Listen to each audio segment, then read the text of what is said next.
சற்று முன் வெளியான முக்கிய அறிவிப்பின்படி பேருந்துகளில் 360 டிகிரி கோணத்தில் இயங்கும் கேமராக்கள். அமைச்சர் சிவசங்கர் அறிவிப்பு.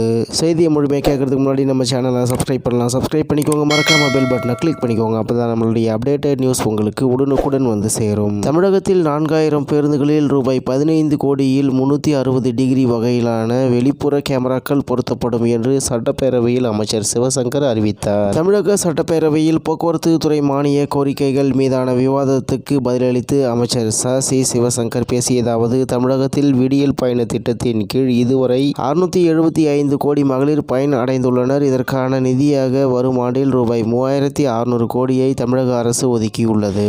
மேலும் கடந்த 4 ஆண்டுகால ஆட்சியில் 3378 புதிய பேருந்து வாங்கப்பட்டுள்ளன. இன்னும் 8123 பேருந்துகள் பல்வேறு திட்டங்களின் மூலமாக வாங்கப்பட இருக்கின்றன. தனியார் ஒப்பந்த முறையிலான மினி பேருந்துகள் அடுத்த மாதம் முதல் செயல்பாட்டுக்கு வர உள்ளது. மேலும் போக்குவரத்து ஊழியர்களுக்கான ஊதிய ஒப்பந்தம் விரைவில் இறுதி செய்யப்படும் என்றார். பின்னர் அவர் வெளியிட்ட அறிவிப்புகள் விவரம். அதாவது, அரசு நிதியுதவி மூலம் தமிழ்நாடு போக்குவரத்து கழகங்களுக்கு விபத்து இழப்பீட்டு தொகை ரூபாய் 642 கோடி வழங்கி தீர்வு காணப்படும். அரசு போக்குவரத்து கழகங்களின் 50 பேருந்து பணிமனைகள் ரூபாய் 75 கோடியில் புதுப்பிக்கப்படும். மேலும் 4000 பேருந்துகளில் ரூபாய் 15 கோடியில் 360 டிகிரி வகையிலான வெளிப்புற கேமராக்கள் பொருத்தப்படும். மேலும் சாலை பாதுகாப்பை மேம்படுத்துவதற்காக 500 பேருந்துகளில் ரூபாய் 2 கோடியில் ஓட்டுநர் கண்காணிப்பு அமைப்புகள் ஏற்படுத்தப்படும். சென்னையில் அயனாவரம் உட்பட 6 பேருந்து முனையங்கள் ரூபாய் 7.5 கோடியில் மேம்படுத்தப்படும். அதனுடன் 100 பணிமனைகளில் பேருந்துகளை சுத்தம் செய்ய தேவையான நவீன இயந்திரங்கள், கருவிகள் ரூபாய் 10 கோடியில் செயல்படுத்தப்படும். மேலும் 100 பணிமனைகளில் பணியாளர்கள் பயன்பாட்டு ஒப்பனை அறைகள் ரூபாய் 10 கோடியில் மேம்படுத்தப்படும். அதேபோல் ஸ்ரீபெரும்புதூர் வட்டார போக்குவரத்து அலுவலகங்களுக்கு ஓட்டுநர் தேர்வு